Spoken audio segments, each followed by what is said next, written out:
कक्षा 12वीं हिंदी आरोह भाग 2 पाठ 8 लक्ष्मण मूर्छा और राम का विलाप।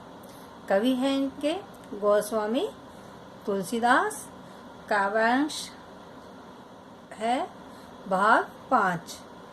पंक्तियां इस प्रकार है। बासा इनकी अवधि है।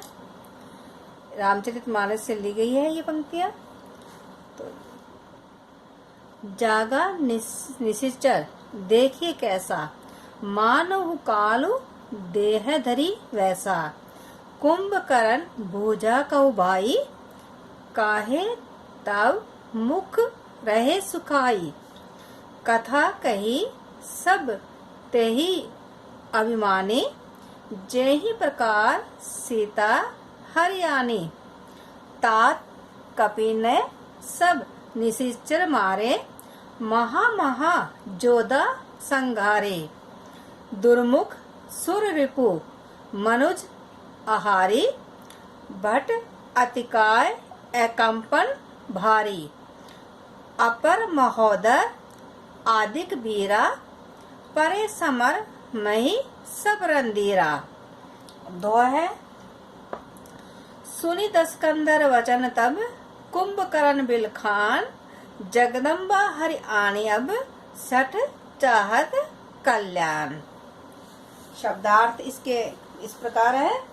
निशिचर रात को विचरण करने वाले यानी राक्षस। कालू यानी मोर यानी काल। देह यानी शरीर। धरी यानी धारण करना।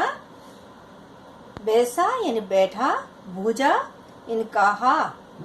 कहू यानी कहो। काहे क्यों या किस लिए।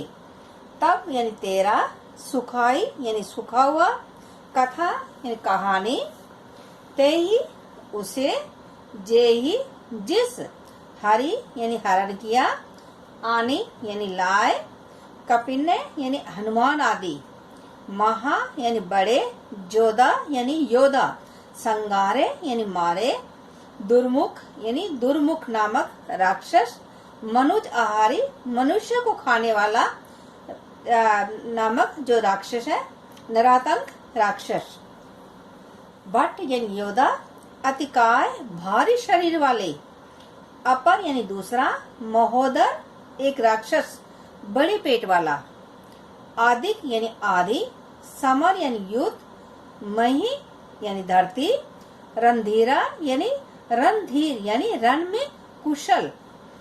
दस्कंदर यानी रावण। बिलखान यानी दुखी होकर यानी रोना।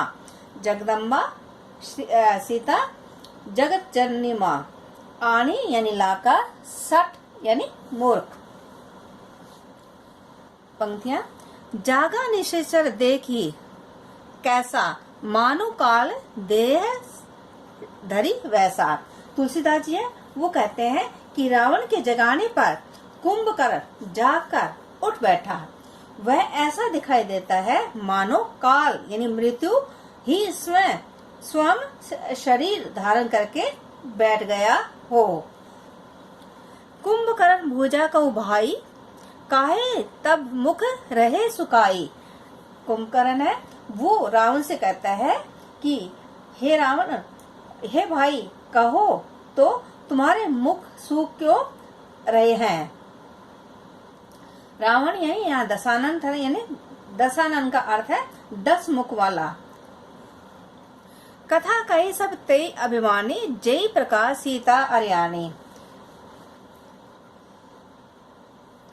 इसलिए कुंभकर्ण ने कहा, तुलसीदास जी आगे कहते हैं कि कुंभकर्ण के इस प्रकार पूछने पर उस अभिमानी रावण ने उससे सीता के हरण की सारी कथा है वह पुनः कह सुनाई।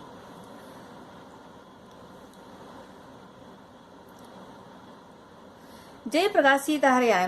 तात कपिने सब निशिचर मारे, महा जोधा संगारे।